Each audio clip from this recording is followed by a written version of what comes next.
एक बार की बात है, एक गांव में एक धनी व्यक्ति रहता था। उसके पास पैसे की कोई कमी नहीं थी, लेकिन वह बहुत ज़्यादा आलसी था। अपने सारे काम नौकर से ही कराता था और खुद सारे दिन सोता रहता या अय्याशी करता था। वह धीरे धीरे बिल्कुल निकम्मा हो गया था।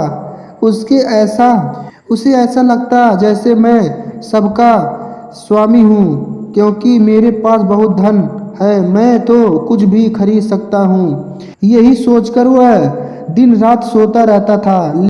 लेकिन कहा जाता है कि बुरी सोच का बुरा नतीजा होता है। बस यही उस व्यक्ति के साथ हुआ। कुछ सालों उसे ऐसा महसूस हुआ जैसे उसका शरीर पहले से शिथिल होता जा रहा है। उसे हाथ पैर हिलाने में भी तकलीफ होने लगी। यह देखकर वह व्यक्ति बहुत परेशान हुआ। उसके पास बहुत पैसा था।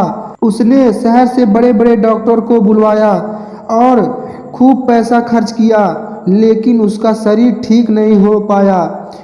वह बहुत दुखी रहने लगा। एक बार उस गांव से एक साधु गुजर रहे थे। उसने उस व्यक्ति की बीमारी के बारे में सुना, सो उन्होंने सेठ के नौकर से कहा कि वह उसकी बीमारी का इलाज कर सकते हैं। यह सुनकर नौकर सेठ के पास गया और साधु के बारे में सब कुछ बताया। अब सेठ ने तुरंत साधु को अपने यहाँ बुलवाया, लेकिन साधु ने कहा कि वह सेठ के पास नहीं आएगा। अगर सेठ को ठीक होना है तो वह स्वयं आए, तो वह यहाँ चलकर आए।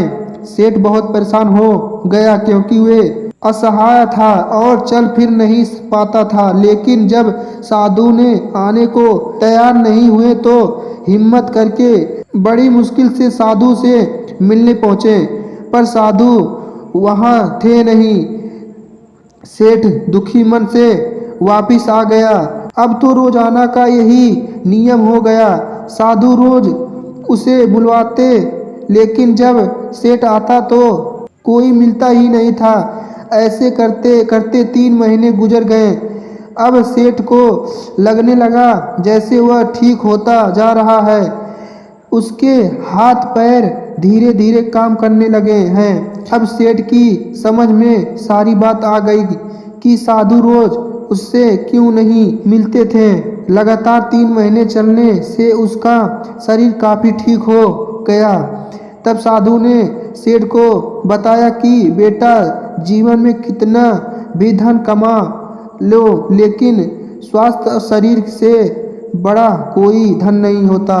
तो मित्रों, यही बात हमारे दैनिक जीवन पर भी लागू होती है। पैसे कितना भी कमा लो, लेकिन स्वास्थ्य शरीर से बढ़कर कोई पूंजी नहीं होती।